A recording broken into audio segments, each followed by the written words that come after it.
നമസ്കാരം. പ്രധാന വാർത്തകളുമായി ഷാജി കടക്കൽ. ഇന്ന് ഡിസംബർ 13 വെള്ളി 2024. വാർത്തകളിലേക്ക്.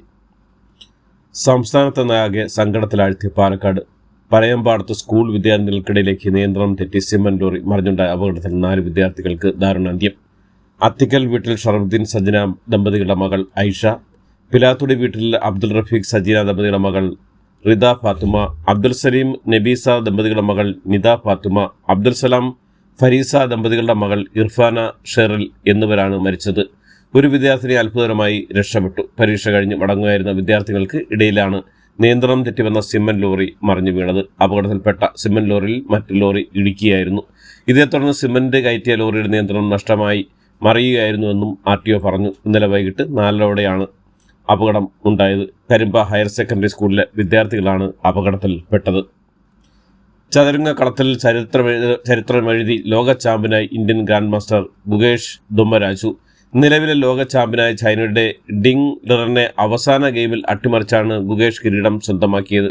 18 വയസ്സ് മാത്രം പ്രായമുള്ള ഗുകേഷ് ചരിത്രത്തിലെ ഏറ്റവും പ്രായം കുറഞ്ഞ ലോക ചാമ്പ്യനാണ്. 22-ാം വയസ്സിൽ ലോക ചാമ്പ്യനായ ഗാരി കാസ്പറോവിന്റെ റെക്കോർഡാണ് ഗുകേഷ് ഇതോടെ മറികടന്നത്. വിശ്വനാഥൻ ആനന്ദിനു ശേഷം ലോക ചാമ്പ്യൻഷിപ്പ് കിരീടം ഇന്ത്യയിലേക്ക് കൊണ്ടുവന്ന താരമാണ് ഗുകേഷ് ദുമ്മരാജ്.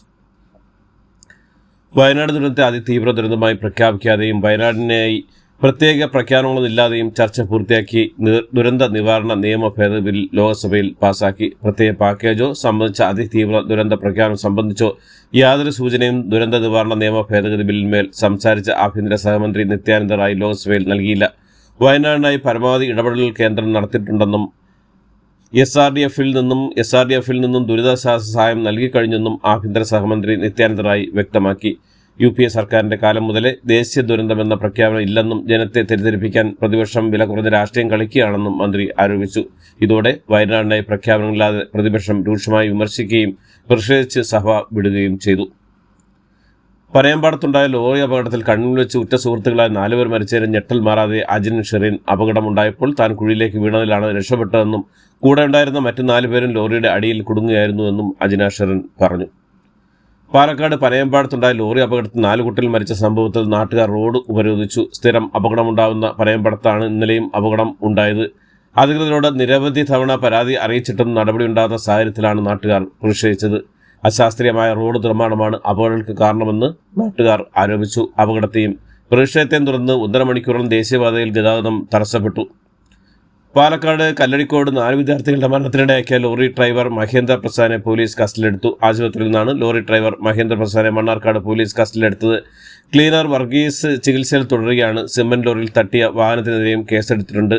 മഹാരാഷ്ട്ര രജിസ്ട്രേഷനുള്ള ഈ വാഹനവും പോലീസ് കസ്റ്റഡിയിൽ എടുത്തിട്ടുണ്ട്. ഈ വാഹനത്തിന്റെ ഡ്രൈവർ വണ്ടൂർ സ്വദേശി പ്രജീഷിനെതിരെയും കേസെടുത്തിട്ടുണ്ട്.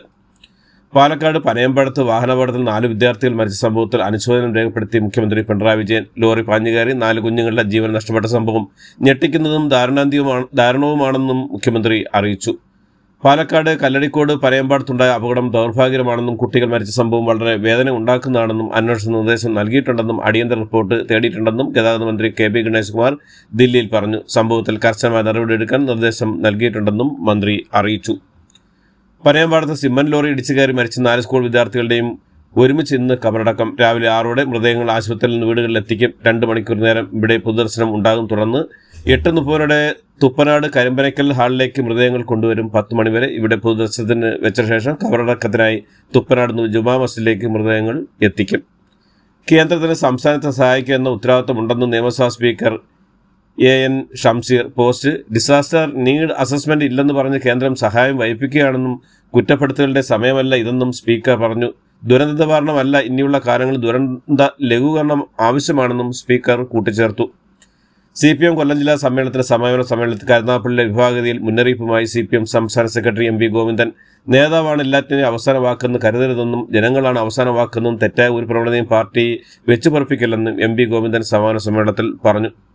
കരുനാഗപ്പള്ളിയിലെ വിഭാഗയ്ക്കെതിരെ നടപടിയുമായി CPM കൊല്ലം ജില്ലാ സമ്മേളനം. PR വസന്തനടക്കം കരുനാഗപ്പള്ളിയിൽ നിന്നുള്ള 4 ജില്ലാ കമ്മിറ്റി അംഗങ്ങളെ പുതിയ കമ്മിറ്റിയിൽ നിന്ന് ഒഴിവാക്കി. സംഘടനാ വിരുദ്ധ പ്രവർത്തനങ്ങൾ വെച്ചുപറപ്പിക്കുന്നതിന് തെളിവാണ് നടപടിയെന്ന് CPM സംസ്ഥാന സെക്രട്ടറി MV ഗോവിന്ദൻ മറുപടി പ്രസംഗത്തിൽ പറഞ്ഞു. S സുദേവനെ 2ാമതും കൊല്ലം ജില്ലാ സെക്രട്ടറിയായി തിരഞ്ഞെടുത്തു. കേന്ദ്ര സർക്കാർ സെന്റർ ഓഫ് എക്സലന്റ് ആയി തിരുവനന്തപുരം സർക്കാർ മെഡിക്കൽ കോളേജിലെ എമർജൻസി മെഡിസിൻ വിഭാഗത്തെ തെരഞ്ഞെടുത്തു. അത്യാഹിത വിഭാഗ ചികിത്സയുടെ പഠനത്തിനായി നീതി ആയോഗ് ICMR തിരഞ്ഞെടുക്കുന്ന രാജ്യത്തെ 5 മെഡിക്കൽ കോളേജിന്റെ പട്ടികയിലാണ് തിരുവനന്തപുരം മെഡിക്കൽ കോളേജും ഉൾപ്പെട്ടത്. ഇതിന്റെ അടിസ്ഥാനത്തിൽ ഓരോ വർഷവും 1 കോടി രൂപ മെഡിക്കൽ കോളേജിന് ലഭിക്കും. ADM നവീൻ ബാബുവിനെ കൊന്നശേഷം കെട്ടിത്തൂക്കിയെന്ന് സംശയിക്കുന്നതായി ഹർജിക്കാരിയെ ഭാര്യ മഞ്ജുഷ കോടതിയെ അറിയിച്ചു. തനിക്ക് പറ്റിപ്പോയി എന്ന് നവീൻ ബാബു പറഞ്ഞാലുള്ള കളക്ടറുടെ മൊഴി പിന്നീട് സൃഷ്ടിച്ചതാണെന്നും ഹർജിക്കാരി ആരോപിച്ചു. കളക്ടറുടെ ചേംബറിന് സമീപമുള്ള CCTV ദൃശ്യങ്ങൾ പോലീസ് ശേഖരിച്ചിട്ടില്ലെന്നും ഇത് പരിശോധിച്ചാൽ തന്നെ നവീൻ ബാബു ഈ യോഗത്തിന് ശേഷം കളക്ടറെ പോയി കണ്ടോ എന്ന് വ്യക്തമാക്കുകയായിരുന്നുവെന്നും ഹർജിക്കാരി ആരോപിച്ചു. ആശങ്കകൾ പരിഹരിക്കാൻ കേസ് CBIക്ക് വേണമെന്നും ഹർജിക്കാരി വ്യക്തമാക്കി. തിരുവനന്തപുരം വഞ്ചിയൂർ റോഡ് കയ്യേറിയുള്ള CPM സമ്മേളനത്തിന് ശേഷം മുതൽ തന്നെ ഗുരുതരമായ നിയമലംഘനം നടന്നിട്ടുണ്ടെന്നും പോലീസ് അനങ്ങായിരുന്നു എന്തുകൊണ്ടാണ് സംസ്ഥാന പോലീസ് മേധാവിയോട് റിപ്പോർട്ട് തേടി കോടതി. സെക്രട്ടറിന് മുന്നിൽ ഗതാഗതം തടസ്സപ്പെടുത്തിയുള്ള CPI സമരത്തിൽ സ്വമേധയാ കേസെടുക്കാൻ ആലോചിക്കുന്നതായും ഹൈക്കോടതി വ്യക്തമാക്കി.